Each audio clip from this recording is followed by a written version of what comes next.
ని ఈనాడు ఆంధ్రజ్యోతి సాక్షి ఆంధ్రప్రభ 4 వార్తాపత్రికల్లో వచ్చిన వార్తలు ఈ వీడియోలో మనం చూద్దాం. దయచేసి నా సిన్సియర్ రిక్వెస్ట్ అండి, ప్రతి ఒక్కరూ చివరి వరకు చూడండి అండ్ లైక్ చేయండి. మీ ప్రతి లైక్ ఇంపార్టెంటే. మీరు లైక్ చేస్తేనే మన ఛానల్కి వ్యూస్ వస్తాయి, ఈ వీడియోకి వ్యూస్ వస్తాయి. ఈ వీడియో ఆధారంగానే మన ఛానల్ నడుస్తుంది అనేది మర్చిపోకూడదు. మన ఛానల్కి వచ్చే రెవెన్యూలో 40% ఈ వీడియోకే వస్తుంది. సో దీని ద్వారానే మనం స్టాఫ్ని తీసుకోవాలన్నా, నెక్స్ట్ లెవెల్కి వెళ్ళాలన్నా, ఛానల్ రన్ చేయాలన్నా ఏదైనా సరే ఆధారం. సో అందుకే నేను డైలీ మీకు రిక్వెస్ట్ చేస్తున్నాను. సో ఇక్కడ మీరు చూడొచ్చు బ్యానర్లో మీకు వీడియో క్వాలిటీ, ఆడియో క్వాలిటీ అంతా బాగానే ఉంది కదా.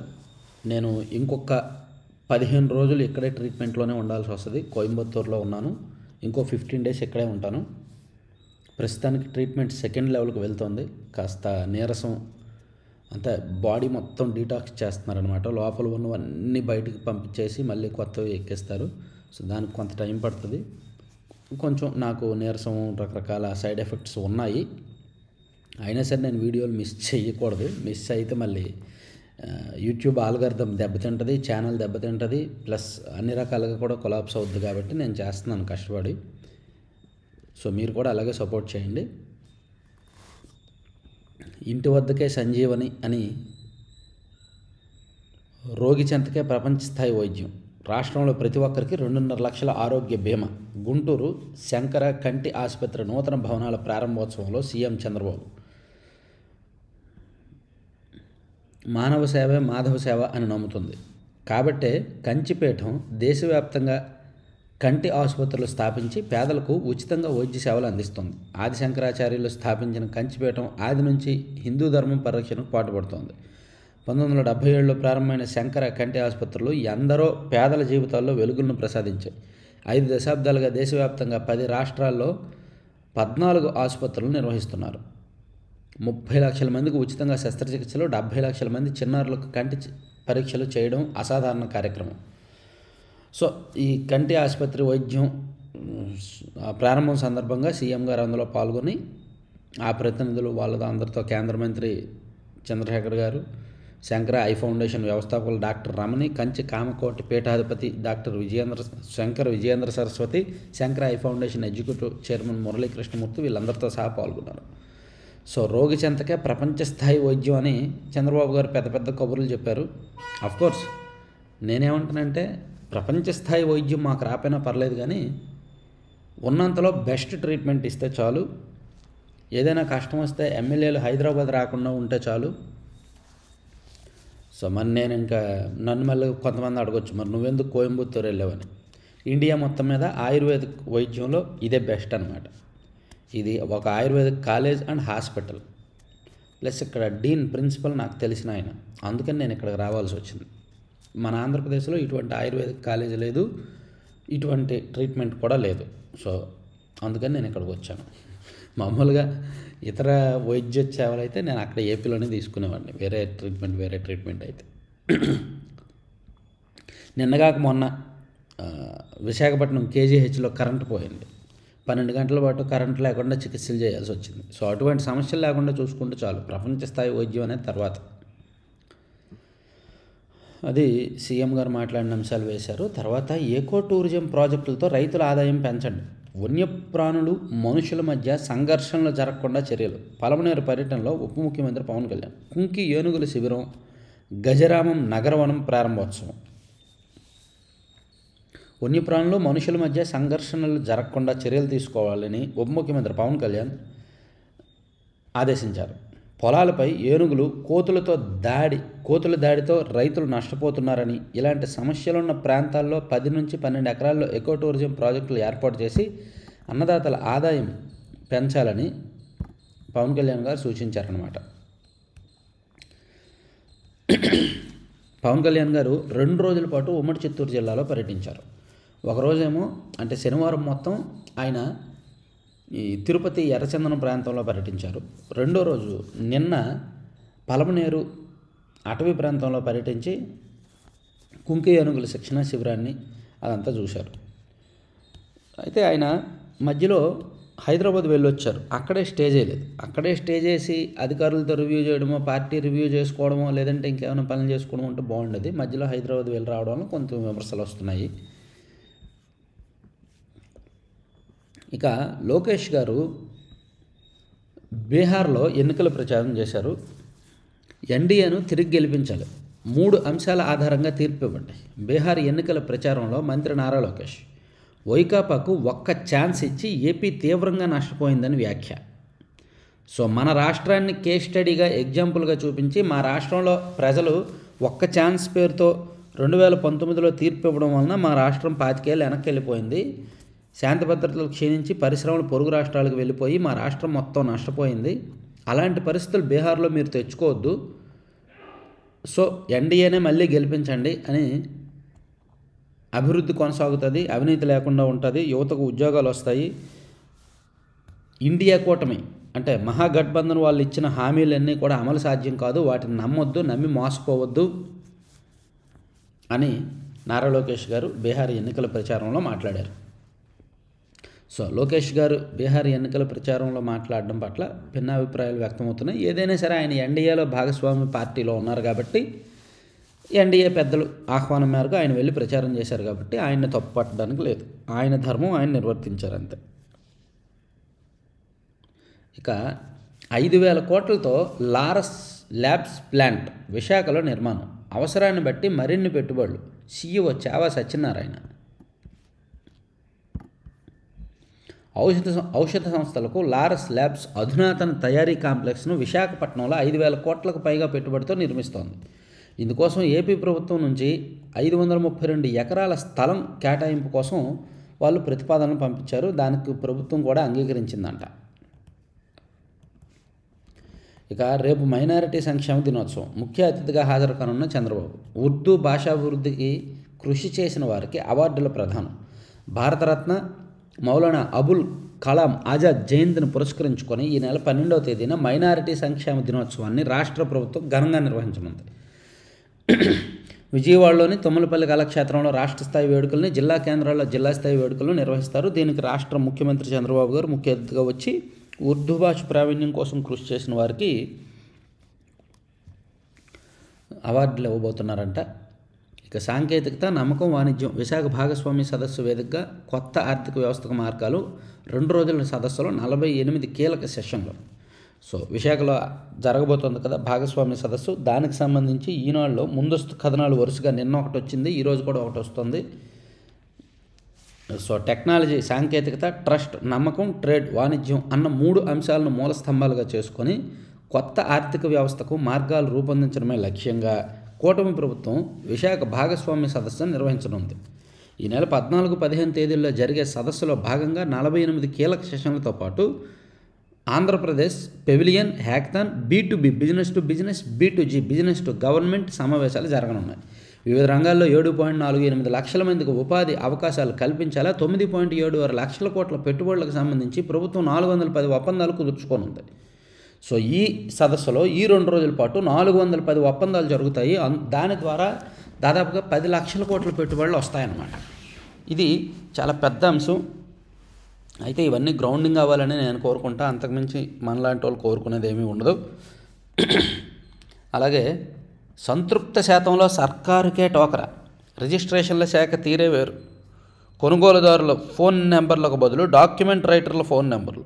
స్లాట్ బుకింగ్, రిజిస్ట్రేషన్ సేవల్లో అవినీతి షురు. ఇక్కడ రిజిస్ట్రేషన్ చేయించుకున్నప్పుడు వాళ్ళ ఫోన్ నెంబర్లు ఇస్తారు కదా, ఆ ఫోన్ నెంబర్లకి తర్వాత గవర్నమెంట్ నుంచి ఫీడ్బ్యాక్ తీసుకోవడానికి ఒక ఫోన్ వెళ్తుంది. ఆ ఫోను వాళ్ళు ఫీడ్బ్యాక్ ఇవ్వాలి, కరప్షన్ ఏమైనా జరుగుతుందా, అంత బాగుందా లేదా అని. వీళ్ళు ఏం చేస్తున్నారంటే రిజిస్ట్రేషన్ శాఖ డాక్యుమెంట్ రైటర్ల నెంబర్లు ఇచ్చేస్తున్నారు, వాళ్ళేమో అంతా సాటిస్ఫై, అంతా బాగుందని చెప్తున్నారు అనమాట. సో యాక్చువల్లీ రిజిస్ట్రేషన్ డిపార్ట్మెంట్లో 1% ఖచ్చితంగా లంచం అదనంగా ఇవ్వాల్సిందే. 7% అంటే మనం 8% ఇస్తేనే అక్కడ పని అవుద్ది. లేకపోతే డాక్యుమెంట్ ఏదో ఒక కొర్రీతో పక్కన పెట్టేస్తారు, ఏదో ఒక కొర్రీ చూపిస్తారు. సో ఈ అవినీతి లేకుండా ప్రభుత్వం చేయాలని ఫీడ్బ్యాక్ తీసుకుంటుంటే వీళ్ళు ప్రభుత్వానికే టోకరా వేస్తున్నారని ఈనాడులో రాశారు. అవినీతిని అంతం చేయడం చాలా కష్టం. దాని ప్రభావం జనం మీద లేకుండా చూస్తే చాలు. ప్రభుత్వం అయితే ప్రయత్నం చేస్తోంది, కానీ యూజ్ ఉండట్లేదు. వాడిందే మళ్ళీ మళ్ళీ వాడకుండా ఒకసారి ఉపయోగించిన వంట నూనెలను సేకరిస్తున్న స్టార్టప్లో లీటర్కు 50 దాకా చెల్లింపు. వాడిన వంట నూనెకు గిరాకీ పెరుగుతోంది. కొన్ని స్టార్టప్లు దీన్ని కొని బయోడీజిల్ తయారీకి వినియోగిస్తున్నాయి. నూనెను మళ్ళీ మళ్ళీ వాడి అనారోగ్యాలకు కారణమవ్వకుండా దుకాణదారులకు ఆదాయం వచ్చేలా చేస్తున్నాయి. పర్యావరణ పరిరక్షణకు పాటుపడుతున్నాయి. రీపర్పస్ యూజ్డ్ కుకింగ్ ఆయిల్ పేరిట వాడేసిన నూనె నుంచి బయోడీజిల్ తయారు చేసే కార్యక్రమాన్ని food safety and standard authority of India చేపట్టింది. దీనికి క్రమంగా ఆదరణ పెరుగుతోందంట. బాగుందండి. వాహనాలకు ఇంధనంగా బయోడీజిల్గా తయారు చేస్తున్నారంట. ఇదేదో ప్రాసెస్ స్టడీ చేయండి. మన ఆంధ్రప్రదేశ్లో ఎక్కడైనా పెట్టొచ్చేమో. ఎవరైనా ఇంట్రెస్ట్ ఉన్న వాళ్ళు స్టడీ చేయండి, మనం కూడా పెడదాం. మంచిది కదా. సైబర్ మోసమా? ఫస్ట్ రియాక్ట్ అవ్వు బ్రో. సత్వర ఫిర్యాదుతోనే ఛేదించవచ్చు. నిపుణుల సూచనలు. సైబర్ మోసాల మీద ఈనాడు నిన్న వెబినార్ చేసింది. ఈ వార్త కాదు కానీ ఆంధ్రజ్యోతిలో బాగా వేశారు సైబర్ మోసాలు. ఇదిగోండి, క్లిక్ నుంచి క్రిప్టో దాకా సైబర్ నేరగాళ్ళ నయాదందా, వృద్ధులు సంపన్నులే టార్గెట్ అని అసలు ఏ విధంగా సైబర్ నేరాలు జరుగుతున్నాయి అనేది ఇచ్చారు. కనీసం 10వ తరగతి కూడా పాస్ కాని నిరుద్యోగ యువకులు ఉన్నత విద్యావంతులను బురిడి కొట్టిస్తున్నారు. ఉద్యోగులు, డాక్టర్లు, ఇంజనీర్లు, పెన్షనర్లు, వృద్ధులు, ఆఖరికి ప్రభుత్వ సంక్షేమ పథకాలు పొందే పేదలను సైతం నిలువునా దోచుకుంటున్నారు. బాధితులు తేరుకునేలోపు లక్షలు కాజేస్తున్నారు. అయితే ఇక్కడ నాకు ఆశ్చర్యకరం ఏంటంటే ఈ సైబర్ క్రైమ్ వల్ల పడుతున్నది విద్యావంతులు కూడా పడుతున్నారు. డాక్టర్లు, ఇంజనీర్లు, లాయర్లు, పెద్ద పెద్ద వాళ్ళే మళ్ళీ పడుతున్నారు. అన్ని డెక్క ముక్క తిని సంపాదించి జీవితంలో స్థిరపడిన వాళ్ళు దాచుకున్నదంతా, సంపాదించిందంతా, జీవితకాలం సంపాదించుకున్నదంతా సైబర్ నేరగాళ్ళు పొట్టన పెడుతున్నారు. అంత తెలివి న్యాయవాదులకు ఎంత తెలివి ఉంటుంది? తిమ్మిని బమ్మిని చేసేలా వాదిస్తారు. వాళ్ళు కూడా వాళ్ళకు దొరికిపోతున్నారు సైబర్ నేరగాళ్లకు. సో డిజిటల్ అరెస్టులు అంటూ బెదిరింపులు, పెట్టుబడి పేరుతో మోసాలు, ఏపీకే ఫైళ్లు పంపి ఆండ్రాయిడ్ ఫోన్లు స్వాధీనంలోకి డబ్బులు ఊటి, అది ఎక్కడి నుంచో బెదిరింపు కాల్సు, కాంబోడియా నుంచి వీడియో కాల్సు, సొమ్ము మూల ఖాతాల్లో పడగానే చైనీస్ గేట్వేస్ ద్వారా క్రిప్టోలోకి, అక్కడి నుంచి ఇతర ఖాతాలకు మళ్లించి విత్డ్రా. సో ఈ సైబర్ నేరాలని ఈ మధ్య ఏలూరు పోలీసులు ఛేదించారనమాట. ఆ సందర్భంగా మనం ఎప్పుడో వీడియో చేసాం తెలుసా.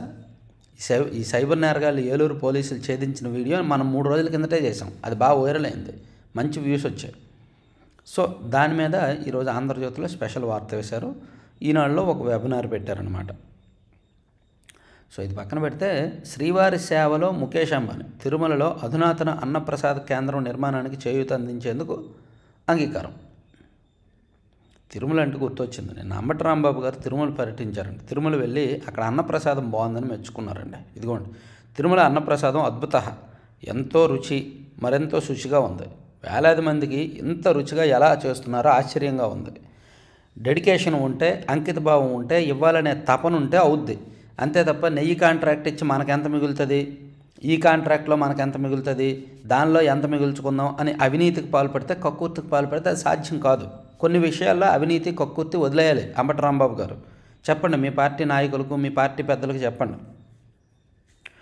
సో అంబటి రాంబాబు గారు తిరుమల వెళ్ళొచ్చారంట. వెళ్ళొచ్చిన తర్వాత అన్నప్రసాదం బాగుందని ఆయన ఒక వీడియో పోస్ట్ చేశారు తన ఛానల్లో. 95 కోట్లు దోచేసిన 81 మంది అరెస్టు. 5 రాష్ట్రాల్లో తెలంగాణ సైబర్ సెక్యూరిటీ బ్యూరో భారీ ఆపరేషన్. నిందితుల్లో బ్యాంకు, ఐటీ ఉద్యోగులు, దినసరి కూలీలు. ఎస్, బ్యాంకు ఉద్యోగులు లేకుండా సైబర్ క్రైమ్స్ కష్టం. సో బ్యాంకు ఉద్యోగులు కూడా ఉన్నారంట. ఇక బాబా శత జయంతి వేడుక విశ్వమంతా పండగ. దేశ విదేశాల నుంచి తరలి రానున్న భక్తులు. 18న రథోత్సవంతో కార్యక్రమాలు ప్రారంభం. మానవాళికి ప్రేమను పంచిన శ్రీ సత్యసాయి శత జయంతి వేడుకలకు ఏర్పాట్లు ఘనంగా సాగుతున్నాయి. శ్రీ సత్యసాయి జిల్లా పుట్టపర్తి ప్రశాంతి నిలయంలో సాయి కుల్వంత్ మందిరాన్ని సుందరంగా ముస్తాబు చేస్తున్నారు. వేడుకలకు దేశ విదేశాల నుంచి లక్షల మంది భక్తులు తరలి రాబోతున్నారంటండి. సో సత్యసాయి శత జయంతి వేడుకలు జరగబోతున్నాయి. ఇక ప్రైవేటు వైద్య, దంత వైద్య కళాశాలల ఫీజు ఖరారు. 2020-23 బ్లాక్ పీరియడ్తో పోలిస్తే పెంపునకు అనుమతి. యూజీ కోర్సులకు 10%, సూపర్ స్పెషాలిటీ పీజీ కోర్సులకు 15% పెంపు. 3 వేర్వేరు ఉత్తర్వులు ఇచ్చిన వైద్యారోగ్య శాఖ. ఫీజు పెంపు నిర్ణయం కోర్టు తుది తీర్పునకు లోబడి ఉంటుందని స్పష్టీకరణ. సో ఇక్కడ పీజీ కోర్సులకు అండ్ ఈ క్లినికల్ డిగ్రీ కోర్సులకు ఎంతెంత ఫీజు అనేది ప్రభుత్వం నిర్ణయించింది, ఏ కేటగిరీలో ఎంత ఫీజు అనేది ఒకసారి మీరు చూడొచ్చు. ఇది 2023తో పోలిస్తే ఒక 10%, 15% పెంచుకోవడానికి అనుమతులు ఇచ్చారనమాట. సుప్రీంకోర్టు మార్గదర్శకాలకు నిబంధనలకు అనుగుణంగానే ఇచ్చారు. ఇక నిజమేంటో సునకాలకి ఏం తెలుసు. రాష్ట్రంలో 43.14 శస్త్రచికిత్సలు వ్యాక్సినేషన్ పూర్తి చేశారట. ఏటా 2 లక్షలకు పైగా కుక్కకాట్లు కేసులు ఎందుకు నమోదవుతున్నట్టు నగరపాలక సంస్థల లెక్కల్లో డొల్ల. ఎస్, ఈ స్టెరిలైజేషన్ చేయడానికి ఎవరికో, ఏ మంత్రి గారికి తెలిసినోడికో ఎవరికో కాంట్రాక్ట్ ఇస్తాడు. వాడేం చేస్తాడు, దొంగ లెక్కలు రాస్తాడు. ఇదిగో పలానా మున్సిపాలిటీలో మేము 500 కుక్కలను పట్టుకెళ్ళి పలానా తేదీన ఆపరేషన్ చేయించామని దొంగ లెక్కలు రాస్తాడు, రికార్డుల్లో రాస్తారు. ఆ రికార్డులు చెక్ చేయాల్సిన అథారిటీ వాడికి లంచం ఇస్తాడు. వాడు దాన్ని అవును నిజమే నేను పరిశీలించానని టిక్ చేస్తాడు. అలా దొంగ లెక్కలు రాస్తూ డల్లతనం చేస్తూ వీళ్ళు డబ్బులు తింటారు తప్ప నిజంగా కుక్కలను అయితే నియంత్రించరు, జరగదు. విశాఖలో 87% వీధి కుక్కలకు సంతాన నియంత్రణ శస్త్రచికిత్సలు వ్యాక్సినేషన్ పూర్తి చేశారు. కర్నూలులో 11,970 శునకాల్లో 10,054 మేర శునకాలకు పూర్తయ్యాయి.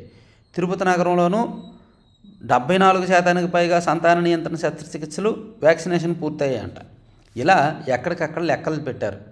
రాష్ట్ర వ్యాప్తంగా పలానా నగరంలో పలానంత చేశామని డొల్ల లెక్కలు చూపించారు తప్ప అది నిజం కాదు అని ఈనాడులో ఒక మంచి వార్త రాశారు. ఇందులో అబ్జర్వేషన్ లేదు, అవినీతి ఎక్కువ ఉంది, బీభత్సంగా డబ్బులు ఖర్చు చేస్తారు. ఇక చిన్న పరిశ్రమలకు అధిక సొబగులు, కామన్ ఫెసిలిటీ సెంటర్ల ద్వారా సౌకర్యాల కల్పన, 200 కోట్లతో 100 CFCల ఏర్పాటు. రాష్ట్రంలో సూక్ష్మ చిన్న మధ్యతరహా పరిశ్రమలకు అధునాతన సాంకేతికత, అత్యాధునిక యంత్రాలను అందుబాటులోకి తేవాలని ప్రభుత్వం నిర్ణయించిందంట.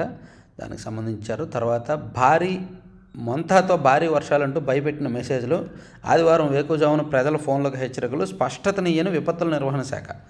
నిజానికి మొంతా తుఫాను వెళ్ళిపోయింది కదా, వెళ్ళిపోయి 15 రోజులు దాటింది కదా. సో ఇంకా కొంతమంది ఫోన్లకు మెసేజ్లు వచ్చాయి నిన్న పొద్దున్న. మేబీ వాళ్ళు ఏదో పాత మెసేజ్లు నిన్న పంపించారేమో, లేదా టెక్నికల్ ఎర్రర్ రావడం వలన ఎప్పుడో పంపించినవి నిన్న వచ్చి ఉంటాయేమో. సో ఇక 5 ఏళ్ళకు ఒకసారి, అది ఒక్కరోజే రవాణా వాహన డ్రైవర్లకు ఒక్కరోజే పునశ్చరణ శిక్షణ. అప్పుడు వెళ్ళని వారే ఎక్కువ. ట్రావెల్స్ బస్సుల డ్రైవర్లకు శిక్షణ అవసరమే. సరుకు ప్రజా రవాణా వాహనాలు నడిపే డ్రైవర్లు లైసెన్స్ తీసుకున్నాక 5 ఏళ్లకు దాన్ని పునరుద్ధరించుకోవాలి. అప్పుడు ఒకరోజు డ్రైవింగ్ పునశ్చరణ రిఫ్రెషల్ శిక్షణకు హాజరు కావాలి. గుర్తింపు పొందిన డ్రైవింగ్ స్కూల్లో ఒకరోజు శిక్షణ పొందినట్టు ధృవీకరణ పత్రం తీసుకొని చూపిస్తే చాలు, వారి డ్రైవింగ్ లైసెన్సులు రవాణా అధికారులు రెన్యువల్ చేసేస్తారు.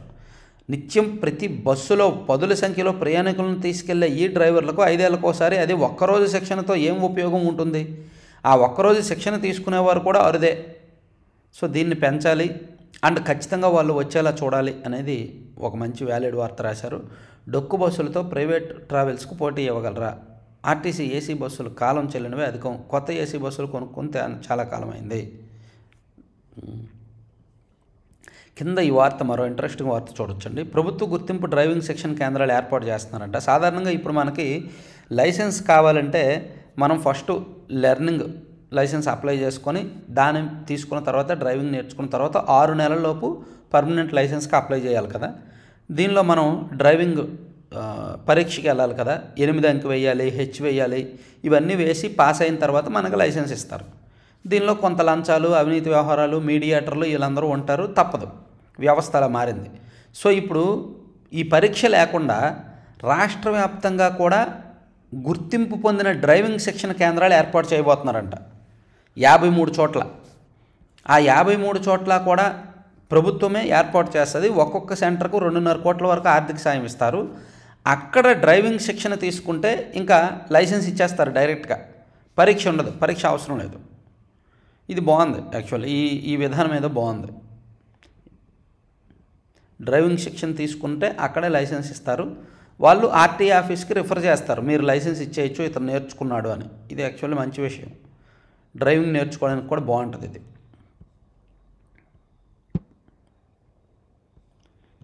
ఇక 2,800 కోట్లతో రోడ్ల అభివృద్ధి, టోల్ భారం లేకుండా పీపీపీ విధానంలో నిర్మాణం. మంత్రి బీసీ జనార్దన్ రెడ్డి. వైకాపాకు ఆ 11 సీట్లైనా ఎందుకని జనం అనుకుంటున్నారు. మంత్రులు కొల్లు రవీంద్ర ఎద్దేవా. స్వచ్ఛ సుందర చల్లపల్లి దేశానికే స్ఫూర్తిదాయకం. రాష్ట్ర కాలుష్య నియంత్రణ మండలి చైర్మన్ పి కృష్ణయ్య. స్వచ్ఛ సుందర చల్లపల్లి కార్యక్రమం దేశానికే స్ఫూర్తిదాయకమని రాష్ట్ర కాలుష్య నియంత్రణ మండలి చైర్మన్ పి కృష్ణయ్య పేర్కొన్నారు. కార్యక్రమం చేపట్టి 11 ఏళ్ళు పూర్తయిన సందర్భంగా ఆదివారం ఇక్కడ వేడుకలు నిర్వహించారు. దానికి ఆయన ముఖ్య అతిథిగా హాజరయ్యారంట. వీళ్ళు వచ్చారంట, డాక్టర్లు వచ్చారు. ఒక్క నిమిషం అండి.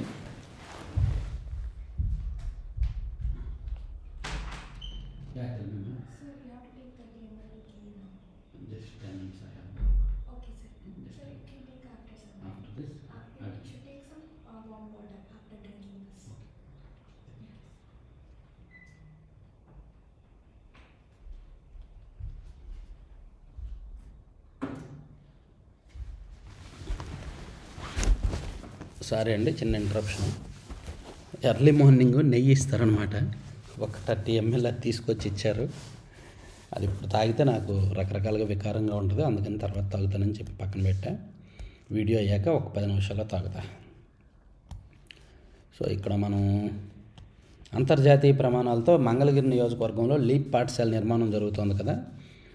మంత్రి లోకేష్ చొరవతో శరవేగంగా నిర్మాణ పనులని ఇదొకటండి. ఈ స్కూల్ ఒకటి చాలామంది వెయిట్ చేస్తున్నారు యాక్చువల్లీ ఈ స్కూల్ కోసం. దాదాపుగా 14 కోట్ల ఖర్చుతో ప్రభుత్వం ఈ 22 గదులతో ఒక పెద్ద స్కూల్ కడుతుంది. ఇది సక్సెస్ అయితే జిల్లాకు ఒక స్కూల్ని నిర్మించాలని కూడా ప్రభుత్వం ప్లాన్ చేస్తుంది. ఇది మంచిదే. సరే, ఇక ఈనాడు అంశాలు పక్కన పెట్టి సాక్షికి వెళ్దాం. సాక్షిలో 10,000 కోట్ల టూరిజం ఆస్తిపై గురి, ప్రైవేటుకు హరితహారం. ఏపీ టీడీసీకి చెందిన 22 హరిత హోటళ్లు ప్రైవేటు వ్యక్తుల చేతుల్లోకి. లాభాలు వస్తున్నా సరే నిర్వహించలేమంటూ వదిలించుకుంటున్న కూటమి సర్కారు. అత్యంత విలువైన ప్రభుత్వ ఆస్తిని ప్రైవేటు వ్యక్తులకు కట్టబెట్టే కుట్ర. చివరికి గిరిజన చట్టాలను కాలరాస్తున్న చంద్రబాబు ప్రభుత్వం. ఏజెన్సీలో టూరిజం హోటళ్లను సైతం ప్రైవేటుకు ఇచ్చేలా పావులు. ప్రభుత్వ కొత్త మెడికల్ కాలేజీల నుంచి అన్నీ ప్రైవేటు పరం చేస్తున్న కూటమి సర్కారు. ఇసుక, మద్యం, రాజధాని నిర్మాణం పేరుతో దోపిడీ. 108, 104 సేవలు నిర్వీర్యం. ప్రైవేటుకు ఏది కట్టబెట్టాలి, ఎలా కట్టబెట్టాలి, రాబెట్టుకోవడం ఎలా, ఇదే ధ్యాసలో టీడీపీ పెద్దలు. ఇది వీళ్ళు రాసిన వార్త. వైసీపీ గవర్నమెంట్ అధికారంలో ఉన్నప్పుడు 108, 104 సేవలు విజయసాయిరెడ్డి గారి వాళ్ళ బంధువుల కంపెనీకి ఇచ్చారు. వీళ్ళు కూడా రాసేవాళ్ళే, వీళ్ళు కూడా మాట్లాడేవాళ్ళే. ఇసుకేమో విజయసాయిరెడ్డి గారికి ఒక 2 జిల్లాలు, సునీల్ గారికి ఒక 2 జిల్లాలు, అండ్ వీళ్ళకి నచ్చిన వాళ్ళకి ఒక్కొక్క 2 జిల్లాల చొప్పున దత్తత ఇచ్చారు. వాళ్ళ దగ్గర నుంచి నెల తీసుకున్నారు. వీళ్ళు కూడా రాసేవాళ్ళే. మద్యం కంపెనీల నుంచి, డిస్టిలరీల నుంచి కమిషన్లు తీసుకున్నారు. వీళ్ళు కూడా రాసేవాళ్ళే. రాజధాని అనేది అసలు నిర్మాణం వేసేది, వీళ్ళు కూడా రాసేవాళ్ళే. ఏంటో సాక్షిలో నీతులు రాస్తుంటే నాకు ఏదోలా ఉందన్నమాట. అలాగే వైజాగ్లో రిషికొండ దగ్గర ఉన్న హరిత రిసార్ట్ని కొల్లగొట్టి దాన్ని కొట్టేసి ఒక పెద్ద ప్యాలెస్ కట్టారు 450 కోట్లతో. వీళ్ళు కూడా నీతులు రాసేవాళ్ళే. దీనిలో అవినీతి ఉంటే రాయండి. ఇక నేనేమని చెప్తున్నానంటే, ఈ హరిత రిసార్ట్స్ అండ్ హరిత హోటళ్ళు ప్రైవేట్కి ఇచ్చేస్తున్నారు, ఓకే. అలా ఇచ్చేసే క్రమంలో అక్కడ ఏమైనా కరప్షన్ జరిగితే, అవినీతి జరిగితే దాన్ని ఇన్వెస్టిగేట్ చేసి బయట పెట్టండి. అప్పుడు ప్రభుత్వం అలర్ట్ అవుద్ది, లేదంటే ప్రజలు రియలైజ్ అవుతారు. ప్రభుత్వం తీసుకున్న పాలసీ డెసిషన్ని మీరు అప్పుడే తప్పుపడితే ఎట్లా? ప్రైవేట్కి ఇస్తే అవి హోటళ్ళు ఇంప్రూవ్ అవుతాయి కదా. హరిత హోటళ్ళు అస్సలు బాగోవు. మనం ఎక్కడికైనా వెళ్ళి బీచ్కైనా చూసి హరిత హోటల్ చూసామనుకో, మెయింటెనెన్స్ ఉండదు, బాగోవు అవి. సో ప్రైవేట్కి ఇవ్వడమే మంచిది. ఇక బిగ్ బాస్ బరితెగింపు. రాజధాని నిర్మాణ పనుల్లో అడ్డగోలు దోపిడీ. 72% పనులకు 363.68 కోట్లు. మిగతా 28% పనులకు మాత్రం ఏకంగా 524.70 కోట్లు. అంతులేని అవినీతి, దోపిడీకి ఇది మరో నిదర్శనం అంటున్న ఇంజనీర్లు. ఎమ్మెల్యేలు, ఎమ్మెల్సీలు, ఐఏఎస్ల భవనాల కోసం రాజధానిలో 432 ఫ్లాట్ల నిర్మాణం. 2017లో 635.90 కోట్లతో ఎన్సీసీ సంస్థకు అప్పగించిన సిఆర్డీఏ పనుల అప్పగింత. 2019 నాటికి 363.68 కోట్లతో 72% పనులు పూర్తి. ఇక్కడ ఎందుకంటే మిగిలిన పనులకు రేటు ఎక్కువైంది. వైసీపీ అధికారంలోకి వచ్చాక 2019 నాటికి 72% పనులు పూర్తయ్యాయి. 2019 నుంచి 24 మధ్య ఆ 5 ఏళ్ళు పనులను ఏం చేయలేదు. ఆ బిల్డింగ్లు అలా వదిలేయడం వల్ల అవి శిథిలావస్థకు వెళ్ళిపోయినాయి. అక్కడ బిగించిన ఫ్యాన్లు పోయాయి, లైట్లు పోయాయి, కిటికీలు పాడైపోయాయి, గోళ్ళకు చెదలు పట్టాయి, తుప్పు పట్టింది, డోర్లు పోయాయి. కాబట్టి వాటిని మళ్ళీ చేయాల్సి వచ్చింది కాబట్టి రేట్ ఎక్కువైంది. సో వీళ్ళు అంటే రాజధాని పనుల్లో అవినీతి జరుగుతుంది. నేను అవినీతి జరగట్లేదని చెప్పట్లా. రాజధాని పనుల్లో చిలక్కొట్టుడు కార్యక్రమాలు, కరప్షన్స్ జరుగుతున్నాయి. ఒక 15-20% వరకు దారి మల్లుతున్నాయి. అది మనం జరగట్లేదని చెప్పలేం. కాకపోతే వీళ్ళు చేసిన నిర్లక్ష్యం అది కూడా మనం ఒకసారి రాసుకోవాలి. తర్వాత పరమ పవిత్రం శ్రీవారి లడ్డూ ప్రసాదం, రాజకీయ కుట్రతోనే కూటమి ప్రభుత్వం దుష్ప్రచారం, సుప్రీంకోర్టు ఆదేశాలకు విరుద్ధంగా కుతంత్రం, అవాస్తవ ఆరోపణలతో ఎల్లో మీడియా రాద్ధాంతం, చిన్న అప్పన్న వైవి సుబ్బారెడ్డి పిఏ కాదు ఏపీ భవన్ ఉద్యోగి. ఓర్ని ఇంకమ్మ, ఇంకా నయం ఆయన మనిషే కాదు అని రాయలా. ఏపీ భవన్ ఉద్యోగి అయినా పిఏగా పనిచేశాడుగా. పిఏగా పనిచేశాడు లేదా? వైవి సుబ్బారెడ్డి గారికి ఫస్ట్ కాంతారెడ్డి గారు పిఏగా ఉండేవాడు. ఆ తర్వాత కాంతారెడ్డి గారు హోమ్ డిపార్ట్మెంట్కి వెళ్ళిపోయిన తర్వాత చిన్నప్పన్న వచ్చాడు పిఏగా. ఇప్పుడు పనిచేస్తున్న మంత్రులకు కూడా ఓఎస్డీలు, పిఏలు ప్రభుత్వ అధికారులే ఉన్నారు. ఎక్కడో దగ్గర పనిచేసే వాళ్ళే ఉన్నారు. అక్కడ కొన్నాళ్ళు పిఏగా పనిచేసిన తర్వాత మళ్ళీ హోమ్ డిపార్ట్మెంట్కి వెళ్ళిపోతారు, అది సహజం. సో ఇక్కడ వైవి సుబ్బారెడ్డి గారి దగ్గర పిఏగా పనిచేసిన చిన్నప్పన పిఏగానే చేశాడు. ఏపీ భవన్ ఉద్యోగం చెప్పి సుబ్బారెడ్డి గారికి సంబంధం లేదన్నట్టు రాసేస్తున్నారు ఏకంగా. పాపం ఎవరికైనా ఎవరి మీదైనా ఆరోపణ వచ్చి అరెస్ట్ అయితే వాడు మా మనిషి కాదు అని తప్పించుకోవడానికి ఎన్ని అబద్ధాలు అల్లుతారో. పాప మా రాజ్ కేశరెడ్డి, జగన్మోహన్ రెడ్డి గారు అంటే ప్రాణం ఆయనకి. జగన్మోహన్ రెడ్డి గారికి అత్యంత సన్నిహితుడు ఆయన. ఆయన్ను పట్టుకొని ఆయన టీడీపీ మనిషి, కేసీనేని చిన్ని మనిషి అని రాసుకొచ్చారు. అలా ఉంటుంది తెలుసా. నేటి మంత్రి కొలుసు, టీడీపీ ఎమ్మెల్యే ప్రశాంతి నాటి టీటీడీ బోర్డులో సభ్యులే. భక్తుల మనోభావాలకు దెబ్బతీస్తున్న కూటమి ప్రభుత్వం. సో కల్తీ నెయ్యి మీద విచారణ జరుగుతుంటే ఏదో కల్తీ నెయ్యి మీద విచారణ జరుగుతుంటే సుబ్బారెడ్డి గారి వరకు వచ్చేసరికి కొంచెం వీళ్ళకి భయం పట్టుకొని ఒక కౌంటర్ వార్త రాశారు. తర్వాత అక్రమ బదిలీలకు బ్రేకు, సాంకేతిక విద్యలో నిలిచిన డిప్యుటేషన్ల భాగోతం, మా సంగతి తేల్చాలంటూ డబ్బులు ఇచ్చిన లెక్చరర్లు, అధికారులు డిప్యుటేషన్ బదిలీ కోసం ఒక్కొక్కరి నుంచి 2 లక్షల వసూలు, సాక్షి కథనంతో ఆగిపోయిన స్థాన చలనాలు, టీడీపీ పాలనలో అస్తవ్యస్తంగా మారిన టెక్నికల్ ఎడ్యుకేషన్ అని సాంకేతిక విద్యలో డిప్యుటేషన్ బ్రేక్ అని ఒక వార్త రాశారు. తర్వాత బీహార్ ప్రచార ఘట్టానికి తెరపడిందండి. ఇవాళ రేపు 2వ విడత పోలింగ్ జరగబోతోంది బీహార్లో. అలాగే ఈరోజు జూబ్లీ హిల్స్లో పోలింగ్ జరగబోతోంది. సో జూబ్లీ హిల్స్లో ఎవరు గెలుస్తారని మీరు అనుకుంటున్నారు అనేది కామెంట్ చేయండి. జూబ్లీ హిల్స్లో ఎలా ఉండబోతుంది ఎన్నిక, ఎవరు గెలిచే అవకాశం ఉంది, మీ ఉద్దేశం ఏంటి అనేది ఒకసారి నాకు కామెంట్ చేసి చెప్పండి. అలాగే బీహార్లో ఎవరు గెలుస్తారు అనుకుంటున్నారు, మీ అంచనా ఏంటి అనేది కూడా ఒకసారి కామెంట్ చేయండి సరదాగా. అలాగే ఏపీ సెట్ ఎప్పుడు, అనిశ్చితుల అభ్యర్థులు, నోటిఫికేషన్ జారీలో తత్సారం, చివరిసారిగా గత ఏడాది ఏప్రిల్లో నిర్వహణ. Okay, Andhra Pradesh state eligibility test ఎప్పుడు అని చెప్పి రాశారు. తర్వాత సింపుల్గా జాబ్ మారుతున్నారు, ఏడాదిలో కంపెనీలు వదిలేస్తున్నారు, వేతనమే జన్జీ తరం తొలి ప్రాధాన్యత, ఆ తర్వాతే పని సౌలభ్యం, work life balance. So salary ఎక్కువ ఇస్తే అక్కడ జంప్ అయిపోతున్నారు. తాము పనిచేస్తున్న కంపెనీల పట్ల ఎటువంటి కనెక్షన్స్, రిలేషన్స్ మెయింటైన్ చేయట్లేదు. శాలరీ ఎక్కడ ఎక్కువ ఇస్తే అక్కడ మారిపోతున్నారు ఈ తరం అని చెప్పి ఒకటి రాశారు సాక్షిలో. తర్వాత ఎంబీబీఎస్, మెడికల్ పీజీ తాత్కాలిక ఫీజుల ఖరారు, ఇందాక ఈనాడులో చెప్పుకున్నాం. తర్వాత మీ కళ్ళు చెబుతాయి మీ జబ్బులు ఏమిటో. నయనాలు చూసి గుండె ఆరోగ్యం చెప్పేయచ్చు, వృద్ధాప్యాన్ని, వయసు వేగాన్ని లెక్క కట్టచ్చు, రోగ నిర్ధారణలో కీలకం కానున్న సమాచారం. సో ఇది ఒకటి సాక్షిలో ఇవన్నీ రాసుకొచ్చారు. ఉత్తరాఖండ్ మార్గంలో నడవాలి, ఉమ్మడి పౌర స్మృతి అమలు, తదితర రాష్ట్రాల్లో ఇతర రాష్ట్రాలు కూడా ఉత్తరాఖండ్ మార్గంలో నడవాలని ప్రధాని మోదీ సూచించారు. బహుభార్యత్వంపై నిషేధం, అస్సాం మంత్రివర్గ సమావేశంలో కీలక నిర్ణయం తీసుకున్నారు. బహుభార్యత్వ నిషేధం బిల్లుకు ఆమోదం తెలిపారు. అద్వానీ సుదీర్ఘ సేవలు అందించిన నేత, అద్వానీ వంటి దిగ్గజ నేత గుణగణాలను కేవలం ఒకే ఒక్క ఘటనతో నిర్ధారించడం సరికాదని శశి థరూర్ అభిప్రాయపడ్డారు. న్యాయ సహాయం నైతిక బాధ్యత. ఇక రంజీ ట్రోఫీలో మేఘాలయ కుర్రాడు ఆకాష్ అంట వరుసగా 8 సిక్స్లు కొట్టాడంట. 8 బంతుల్లో 8 సిక్స్లు కొట్టి 11 బాల్స్లోనే హాఫ్ సెంచరీ చేశాడంట. రంజీ మ్యాచ్లో ఒక అద్భుతం జరిగింది నిన్న. సాక్షి అయిపోయింది. ఆంధ్రజ్యోతికి వెళ్తే ఆంధ్రజ్యోతిలో ఇది అయిపోయింది. ఇదిగోండి 8 బంతుల్లో 8 సిక్స్లు, 11 బంతుల్లో half century, Meghalaya cricketer Akash world record, అరుణాచల్తో రంజీ ప్లేట్ మ్యాచ్ అని రాశారు. తర్వాత ఆరోగ్యానికే తొలి ప్రాధాన్యం, ప్రజలందరికీ హెల్త్ కార్డులు డిజిటలైజేషన్ అని 2.5 లక్షల ఆరోగ్య బీమా ముఖ్యమంత్రి, పేదలకు 25 లక్షల వరకు వైద్య సాయం, కృత్రిమ మేధతో అన్ని రకాల వైద్య సేవలు అని ఒకటి రాసుకొచ్చారండి ఆంధ్రజ్యోతిలో. ఇది ఒకటి చూడొచ్చు. తర్వాత పోటెత్తుతున్న లోటు, ప్రమాదంలో రాష్ట్ర ఆర్థిక పరిస్థితి. కట్టలు తెంచుకున్న రెవెన్యూ లోటు. మనకి 2014లో రాష్ట్ర విభజన సమయానికి 17,000 కోట్ల రెవెన్యూ లోటు ఉండేది తెలుసా. రాష్ట్ర విభజన జరిగిన 12 ఏళ్ల తర్వాత మనకి 33,000 కోట్ల రెవెన్యూ లోటు ఉంది. చూడండి, 17,000 కోట్ల రెవెన్యూ లోటుతో మనం రాష్ట్ర విభజన జరిగితే ఇప్పుడు మనకు 33,000 కోట్లు, అంటే దాదాపుగా రెట్టింపు అయిందంటే తలదించుకోవాలా లేదా మనం, సిగ్గుపడాలా లేదా మనం, మన ఆర్థిక వ్యవస్థలో డొల్లతనం ఏంటనేది చూడండి. అంతకంతకు పెరుగుతున్న వ్యయం, ఆ మేరకు పెరగని ప్రభుత్వ ఆదాయం, దీని ఫలితం రెవెన్యూ లోటు పోటెత్తుతోంది.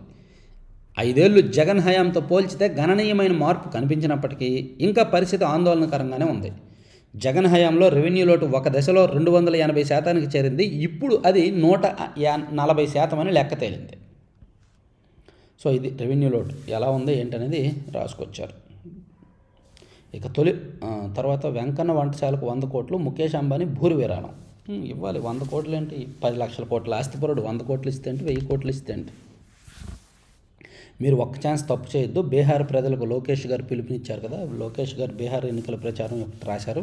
తర్వాత ఏనుగుల దాడుల నివారణకు హనుమాన్, ఈ ప్రాజెక్టును పకడ్బందీగా అమలు చేయాలి. ఏనుగుల సంచారంపై ఎప్పటికప్పుడు సమాచారం. మార్చి 3లోగా అధునాతన టెక్నాలజీతో యాప్. డిప్యూటీ సీఎం ఆయన పర్యటన ఒకటి కవర్ చేశారు. తర్వాత గ్రామీణుల చేతికి ఆస్తి హక్కు, ఆబడి అనాధీన ఆక్రమణ భూములపై సర్వే, హక్కుల కల్పన, స్థిరాస్తి కార్డుల పంపిణీకి సిద్ధం, స్వామిత్వతో తొలగనున్న ఇక్కట్లోని స్వామిత్వ ప్రాజెక్టుకు సంబంధించి ఒకటి రాసుకొచ్చారు. తర్వాత ఓకే, ఇవన్నీ ఆంధ్రజ్యోతి అంశాలు. ఆంధ్రప్రభలో జస్ట్ పైపైన ఏమైనా కొత్త వార్తలు ఉంటే చూద్దాం. బీహార్ ఎన్నికల ప్రచారానికి రేపే ఫైనల్ ఫైట్ అని ఒకటి. తర్వాత ఆరోగ్యాంధ్రే మా లక్ష్యం, హెల్తీ వెల్దీ హ్యాపీ ఆంధ్రప్రదేశ్ మా నినాదం అని ఇందాక ఈనాడులో చెప్పుకున్నది ఇక్కడ రాశారు. నేడు కేబినెట్ భేటీ జరగబోతోందండి. జిల్లాల పునర్వ్యవస్థీకరణపై తుది నిర్ణయం, 1,00,000 కోట్ల పెట్టుబడులకు ఆమోదముద్ర, తుఫాను నష్టం, విశాఖ భాగస్వామ్య సదస్సుపై చర్చ చేపట్టబోతున్నారు. ఈరోజు కేబినెట్ భేటీ. తర్వాత ఒక్క ఛాన్స్ మాయలో పడద్దని లోకేష్ గారు ప్రచారం చూడొచ్చు. విలక్షణ సేవ, ఆదర్శ నేత, ప్రజల సేవలో మంత్రి నిమ్మల రామానాయుడు గారు చాలా లో ప్రొఫైల్, చాలా కింది స్థాయి నుంచి వచ్చిన నాయకుడు, మంత్రి స్థాయికి ఎదిగినా సరే ఆయనలో నిరాడంబరత, సేవాగుణం అలాగే ఉంటుంది. One of the best MLA and one of the best minister అని చెప్పుకోవచ్చు. దేనికి ఆయన ఇబ్బంది పడ్డు, దేనికి ఆయన మొహమాట పడ్డు. ఆయన్ని కలిసి మాట్లాడండి ఎవరైనా వీలైన వాళ్ళు, బాగుంటుంది. మన ఛానల్లో ఇంటర్వ్యూ కూడా చేసాం, ఆయనది లైవ్ ఇంటర్వ్యూ కూడా చేసాం మనం. ఇక ఏపీ ఊటీ వంజంగి, శీతాకాలం వస్తే కొత్త అందాలు, అటు మంచు దుప్పట్లు, ఇటు మేనిని తాకే మేఘ మాలలు, మనస్సును దోచే ప్రకృతి సోయగాలు, కొండ కోనలు, లోయల హొయలు. అందరూ కూడా అరకు వినే ఉంటారు కదా, అరకు వెళ్తారు కదా, లేదా అరకు దగ్గర లంబసింగి వెళ్తారు కదా. లంబసింగి కంటే బాగుంటుంది వంజంగి, కాకపోతే నడక ఎక్కువ ఉంటుంది. పైకి కొండ ఎక్కినట్టు పైకి ఎక్కాలి, కానీ చాలా బాగుంటుంది. ఆకాశంలో మేఘాల మధ్య ఉన్నట్టే ఉంటుంది అక్కడ వంజంగిలో. సో వీలైతే వెళ్ళండి. నేను కూడా డిసెంబర్ నెలాఖరున ఫ్యామిలీతో వెళ్దాం అనుకుంటున్నా. ఎవరైనా దగ్గరలో ఉన్నవాళ్ళు వెళ్ళండి. డిసెంబరు జనవరిలో బాగుంటుంది అది. విశాఖ మినీ ప్రపంచం, పెట్టుబడిదారుల సదస్సు కదిలొస్తున్న దేశాలని ఒకటి రాశారు. సో ఇవ్వండి మొత్తం మీద 4 పత్రికల్లో వార్తాంశాలు. ఇక్కడితో ముగిద్దాం, ఎందుకంటే నాకు ఇంకా ట్రీట్మెంట్ టైం అవుతుంది అండ్ వీడియో అప్లోడ్ చేయాలి, లేట్ అవుతుంది కదా. సో చివరి వరకు చూసిన ప్రతి ఒక్కరికి ధన్యవాదాలు. దయచేసి మీ అందరూ కూడా లైక్ చేయాలండి. మీ లైక్ ఎంతో ఇంపార్టెంట్. మీ లైకే మన ఛానల్కి మెడిసిన్ అనేది మర్చిపోవద్దు. Thank you very much.